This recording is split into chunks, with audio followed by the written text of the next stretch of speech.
అనే శాలరీ వస్తుంది ఈరోజు. రే మీకు ఈ నెల శాలరీ వేసాను చూసుకున్నా. ఈసారైనా శాలరీ పడింది కదా, కొత్త మొబైల్ కొనుక్కుంటావా? కొంటానండి ఈసారైనా కంపల్సరీ కొనేస్తాను. ఇంకా నాన్న టాబ్లెట్స్ అయిపోయి వచ్చినప్పుడు తీసుకొని రా. సరే. మీ నాన్న టాబ్లెట్కి డబ్బులు అయిపోతుంది, ఫోన్ ఏం కొంటారా? పర్లేదు, ఇంకా నేను మేనేజ్ చేసుకుంటాను.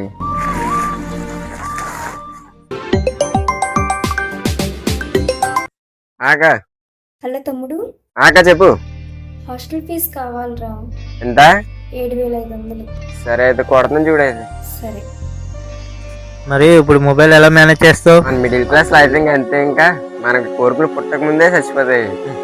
శాలరీ అందిన వెంటనే ఇంక ఈఎంఐలకి, హాస్టల్ ఫీజులకి, టాబ్లెట్లకి, ఇళ్ళకే పోతున్నాయి. ఇంకా మన కోరికలు ఎక్కడ నెరవేరితే చూద్దాంలే. ఇంకా నెక్స్ట్ శాలరీలు అన్నా అవుద్దాం. ఇంకా మన కోరికలు ఎక్కడ నెరవేరితే చూద్దాంలే. ఇంకా నెక్స్ట్ శాలరీలు అన్నా అవుద్దాం. అయినా రెండోసారి శాలరీ కొట్టేయటంగా. మీరు మాట్లాడినంత నేను విన్నాను రా. వెళ్ళిపో, మొబైల్ కొనుక్కో, తర్వాత చూసుకుందాం మనం. చిన్ని చిన్ని ఆనందాలకు కూడా గొప్ప ఓదార్పు ఉంటుంది. ఇదే మా మిడిల్ క్లాస్ లక్షణాలు.